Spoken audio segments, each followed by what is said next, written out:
All right, let's jump straight into this explainer. We're looking at the massive FY 2027 ICD-10-CM update. And look, if you're a medical coder, a clinical documentation specialist, or anywhere in the revenue cycle, you need to master this well before the October 1st, 2026 implementation date. We're not just talking about minor annual tweaks here. This is a fundamental shift in how we document patient care across multiple critical specialties. 190. Yeah, you heard that right. That is the staggering number of entirely new codes dropping in this cycle. It's a huge number, but honestly, it represents a very necessary, long-awaited evolution. Medical coding is finally catching up to the highly specific clinical realities happening on the ground in emergency rooms and surgical suites every single day. So here's our game plan for today. We're using a strict prep and pivot strategy. We'll start with the macro view, then explore specific clinical areas like toxicology, head and neck, and orthopedics. After that, we'll hit the cutting block to see what's being deleted before wrapping up with a rock-solid action plan to protect your revenue cycle. Let's kick things off with Section 1, the FY 2027 Macro View, Understanding the Scope. This breakdown really puts the whole scope into perspective. We're dealing with 190 new additions, 30 permanent deletions, and just 4 revisions. It becomes immediately clear that this is absolutely one of the most substantive annual overhauls we've seen to the classification system in recent memory. Because it's so heavy on new additions, your teams can't just unlearn old habits. They have to master entirely new levels of specificity.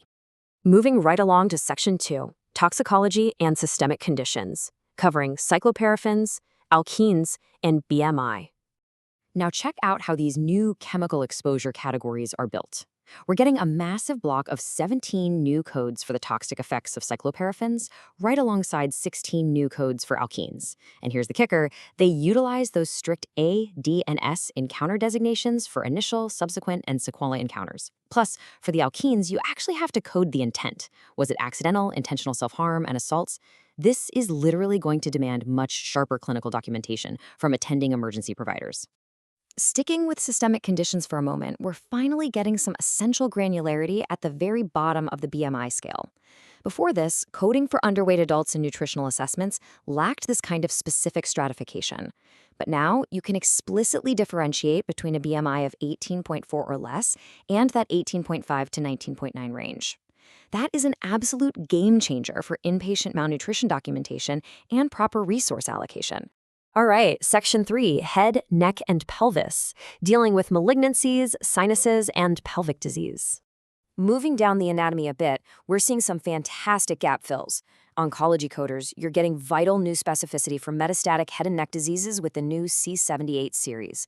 But I've got to say, I am most thrilled about the brand new K6A category. It finally fills this incredibly long-standing, frustrating gap for unspecified pelvic diseases. If you code for general surgery or urology, you know exactly how annoying it was to try and code a prevesical abscess before. Well, now it has a precise home. And dental and ENT coders, you can officially celebrate. We get to say goodbye to using unspecified sinusitis for dental infections. They've introduced a highly specific definition for odontogenic sinusitis. This is a massive leap forward because it actually captures the exact root etiology of the sinus disease. And here is how that builds into the actual code structure. You can now pinpoint not just the dental etiology, but the exact anatomical location, using these precise subclassifications, all the way from the maxillary to the sphenoid sinus.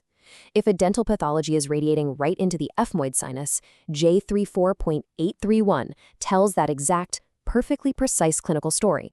Next up is Section 4, Orthopedics and Personal History, covering plantar fasciitis, obstetrics, and gender transition. Okay, orthopedic and podiatry coders, take a deep breath because you no longer have to shoehorn plantar fasciitis into those vague soft tissue codes. M67.A gives it a dedicated category complete with laterality to specify the right, left, or unspecified foot. This is going to clean up outpatient podiatry coding immensely.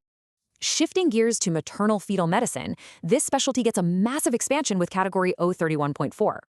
We're talking about 33 brand new codes dedicated strictly to continuing pregnancies following vanishing twin syndrome. It perfectly reflects a growing clinical recognition of this obstetric condition, making sure that the complex care required for the surviving fetus is accurately captured in the patient's record.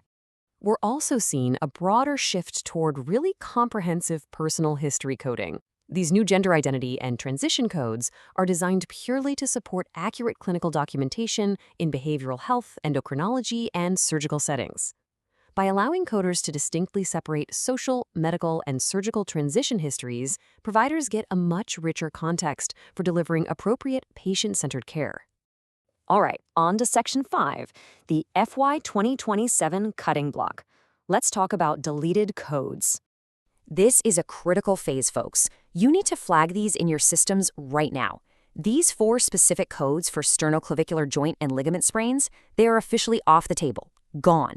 If your sports medicine or emergency departments frequently use these, you have to identify alternative codes immediately, because trying to build these after October 1st is going to result in instant, hard denials.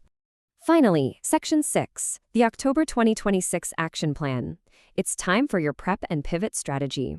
Because knowing the codes is only half the battle, right? Here is your immediate prep and pivot checklist.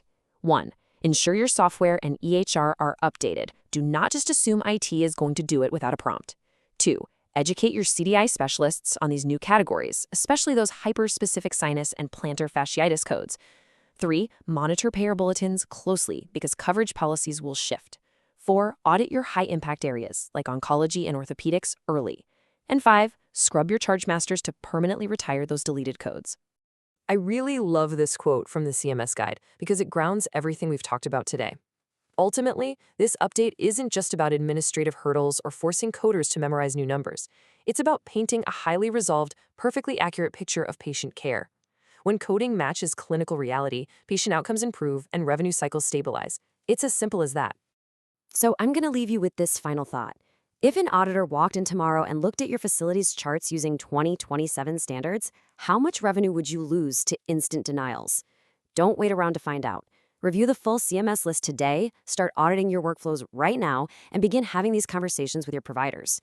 The transition will be here before you know it. Thanks for joining me for this explainer, and happy coding.